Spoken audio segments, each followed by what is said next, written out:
11টা, আর আজ আমি যাচ্ছি 11টার সময় রান্না শুরু করে দিই।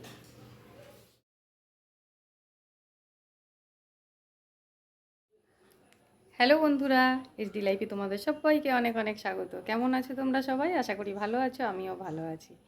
তো বন্ধুরা, এখন বাজে বেলা 11টা, আর আজ আমি যাচ্ছি 11টার সময় রান্না করতে। কখন শেষ হবে তার ঠিক নেই। টিফিনে সকালবেলায় রুটি আর বেগুন ভাজা খেয়ে নিয়েছি। তোমাদের দাদা ভাইয়ের আজকে ছুটি আছে, তো বাজারে গেছিলো মাছ আনতে। মাছের ঝোল ভাত করবো।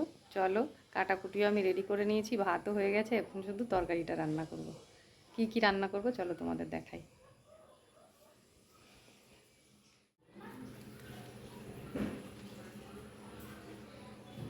এই দেখো, লাউ কেটে নিয়েছি, লাউ ঘন্ট করবো মাছের মাথা দিয়ে।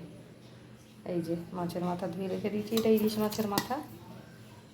আর এখানে এই যে সজনে ডাঁটা আর আলু কেটে রেখে দিয়েছি, সজনে ডাঁটা দিয়ে আলু দিয়ে কাতলা মাছের ঝোল হবে। আগে আমি মাছের ঝোলটা করে নেব, তারপরে লাউ ঘন্ট বসাবো, কেননা লাউ ঘন্ট করতে অনেকটা সময় লাগে। লাউ ঘন্টটা হতে হতে আমি রান্নাঘরটা পরিষ্কার করে ফেলতে পারবো তাহলে। তো চলো রান্না শুরু করে দিই। তোমাদের দাদা ভাই বাজার থেকে মাছটা এনে একবারে ধুয়ে রেডি করে দিয়েছে, দেখো আমার আর করতে হলো না। আর আজ বলে না, ও বাড়িতে থাকলেই যেদিন বাজারে যায় সেদিনকেই মাছ আনুক বা মাংস আনুক আমাকে ধুয়ে রেডি করেই দেয়। কেননা যেদিন ছুটি থাকে সেদিনকে সকালবেলায় ঘুম থেকে উঠতে একটু দেরি তো হয়ই, তারপরে আবার এদিকে কাজকর্মগুলো সারি, ওর একটু বেলা হয়ে যায় বাজারে যেতে। এবার যেই সময় মাছ বা মাংস নিয়ে আসে ওই সময় যদি আবার একা হাতে আমি করতে যাই তাহলে অনেকটা দেরি হয়ে যাবে। তো সেই কারণে ও কিন্তু এই কাজটুকু আমার করে দেয়।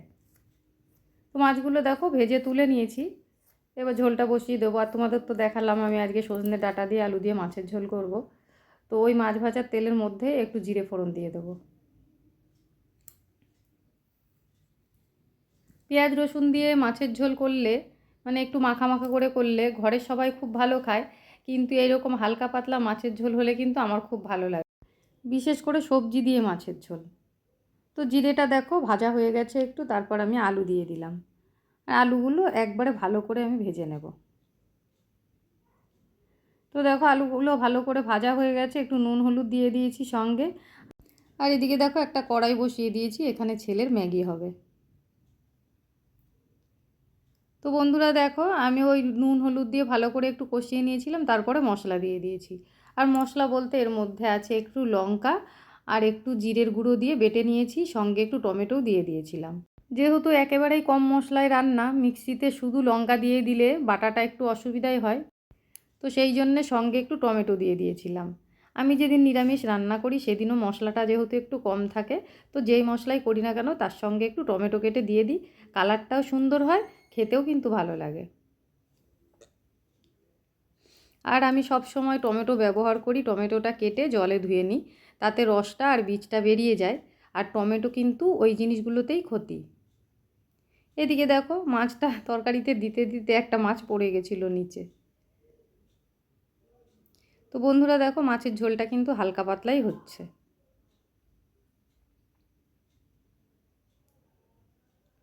নামিয়ে নিয়েছি, দেখো মাছের ঝোলটা দেখতে কতটা ভালো হয়েছে। আর যেহেতু ভয়েসটা পরেই দিই, তো এটাও বলতে পারি মাছের ঝোলটা কিন্তু খেতেও খুব ভালো হয়েছিল। সেদিন বাজারে গিয়ে একটা গোটা লাউ নিয়ে এসেছিলাম, তোমাদের দেখিয়েছি। তো কী দিয়ে রান্না করব সেটা কিন্তু না ভেবেই নিয়ে চলে এসেছিলাম।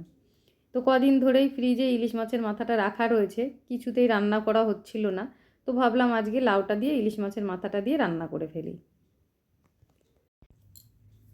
তো দেখো বন্ধুরা, মাছের মাথাটা আমি ভেজে নামিয়ে নিয়েছি।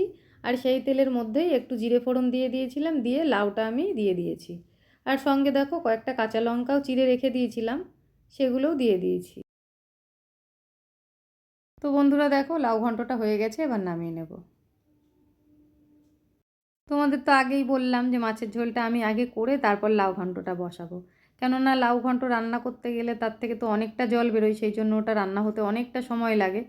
তো ভাবলাম ওইটা পরে বসালে ওইটা হতে হতে আমার এদিকে অনেকগুলো কাজ হয়ে যাবে। আর কি কাজ করেছি দেখো, এখানে কতগুলো কোটোকাটি রয়েছে, কয়েকটা কাপ ছিল, সেইগুলো আমি ধুয়ে নিলাম। ওদিকে লাউ ঘন্টটাও হয়ে গেল, এদিকে কতগুলো কাজ আমার দেখো হয়ে গেল, সব পরিষ্কারও করে নিয়েছি ওই রান্নাটা হতে হতেই। এদিকে ঘরগুলোও মুছে নিয়েছি। তো এইভাবেই হিসাব করে কাজ করলে কিন্তু অনেক তাড়াতাড়ি সংসারের কাজ হয়ে যায়। একদিক করতে করতে আরেক দিক করলে খুব একটা সময় কিন্তু বেশি লাগে না। বন্ধুরা দেখো চলে এসেছি আমি ছাদে। আর তোমরা নিশ্চয়ই বুঝতে পারছো আমার কিন্তু স্নান হয়ে গেছে। আর শুধু স্নান না, আজকে আমার স্নান, পুজো, খাওয়া দাওয়া সবই হয়ে গেছে। ওগুলো কিছুই তোমাদের সঙ্গে শেয়ার করা হয়নি। তো এখন জামা কাপড়গুলো মেলতে এসেছি।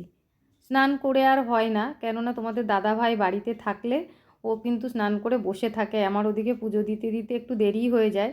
সঙ্গে সঙ্গে আমি খেতে দিতে বসি, সেই জন্য আর জামা কাপড়গুলো মেলতে আসা হয় না। খেয়ে দিয়ে একবারে একটু ছাদে আসলে কি হয়, জামা কাপড়গুলো মেলে যদি একটু মনে হয় ছাদে একটু এদিক ওদিকে একটু ঘুরবো, সেটাও কিন্তু হয়ে যায়। তো এখন গরম পড়ে গেছে, দেখো কি পরিমাণে রোদ। এখন আর এদিক ওদিক ঘুরঘুর করা যাবে না। তো চলো, জামা কাপড়গুলো মেলা হয়ে গেল, এবার নিচের দিকে যাব।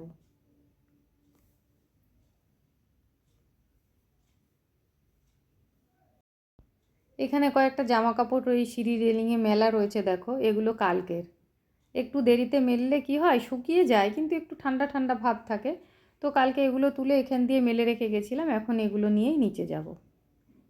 আজকে সবারই খাওয়া দাওয়া হয়ে গেছে।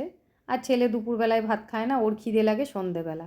ও কি করবে, সকালে টিফিনটা খাবে, প্রায় দুপুর হয়ে যায় সেই টাইমে। আর দুপুরবেলায় খাবে না, না খেয়ে কী করবে, সেই সন্ধ্যাবেলায় ভাত খাবে। এখন দেখো গিয়ে শুয়ে আছে খাটে। ওকে এখন জোর করলেও ও খাবে না। চলো এদিকে তোমাদের দাদাভাই কী করছে সেটাও দেখে নাও। আমি ওপরে যাওয়ার আগে ওর হাতে দুটো শসা দিয়ে গেছিলাম, বলেছিলাম এগুলো ছাড়াতে, তো ও সেটাই করছে। আর এই দেখো দিনের বেলায় টিভিটা একমাত্র ও বাড়িতে থাকলেই একটু টিভি চলে, একটু টিভি দেখে। আর টিভি খুললেই বেশিরভাগ টাইমটাই ও খবর দেখেই কাটিয়ে দেয়। আমি ওর সঙ্গে শশা খেতে খেতে একটু খবর দেখে নিচ্ছি, এরপর একটু রেস্ট নেব। আর আমাদের রেস্টের টাইম বলতে তো শুধু এই দুপুরবেলাটাই, তারপর তো আবার সন্ধ্যে থেকে চললো রাত অবধি। তো বন্ধুরা দেখো আবার চলে এসেছি সন্ধেবেলায় রান্নাঘরে। সন্ধেবেলায় সন্ধে লেগে যাওয়ার পর গেছিলাম ঠাকুর ঘরে, ঠাকুর ঘরে গিয়ে সন্ধে দিয়ে তারপর দেখো আবার রান্নাঘরে এসেছি। আর রান্নাঘরে আসার আগে আমি একবারে শাড়িটা পরে নিয়েছি, তোমরা দেখতেই পাচ্ছ আমি শাড়ি পরে আছি। আসলে একটু বেরোবো, বাজার দিকে যাব কয়েকটা ওষুধ আনতে। সন্ধে দেওয়ার সময় ভাবলাম যে আবার জামা কাপড় ছাড়বো, আবার চাটা খেয়ে আবার শাড়ি পরতে হবে বা জামা পরতে হবে, যাই হোক একটা কিছু পরে বাজারে যেতে হবে। সেই আবার ডবল করে আবার ছাড়াছাড়ি। তো সেই জন্য একবারে সন্ধে দিয়ে আমি শাড়িটা পরে নিয়েছি, তাহলে আর চিন্তা থাকলো না। এদিকে চাটা করে নিলাম, এখন দুজনে মিলে চাটা খাবো, খেয়ে তারপর বেরোবো। তো চা বানানো আমার হয়ে গেছে, দেখো তোমাদের দাদাভাই একটু চিনি দিয়েই চা খায়, আর আমি কিন্তু চিনি ছাড়াই খাই। তো সেই জন্য চাটা একবার চিনি ছাড়া বানিয়ে নিই, পরে একটু চিনি দিয়ে তোমাদের দাদাভাইয়ের চাটা আমি গুলিয়ে দিই। তো চলো এবার চাটা নিয়ে ঘরে যাই, চাটা খাই, তারপরে আবার বেরোবো। তো আমার আজকের ভিডিওটা এই পর্যন্তই, তোমাদের কেমন লাগলো অবশ্যই কিন্তু কমেন্ট করে জানিও। আর যদি চ্যানেলে নতুন হয়ে থাকো চ্যানেলটাকে সাবস্ক্রাইব করে আমার পাশে থেকো। আজকের মতন এই পর্যন্তই, টাটা বন্ধুরা।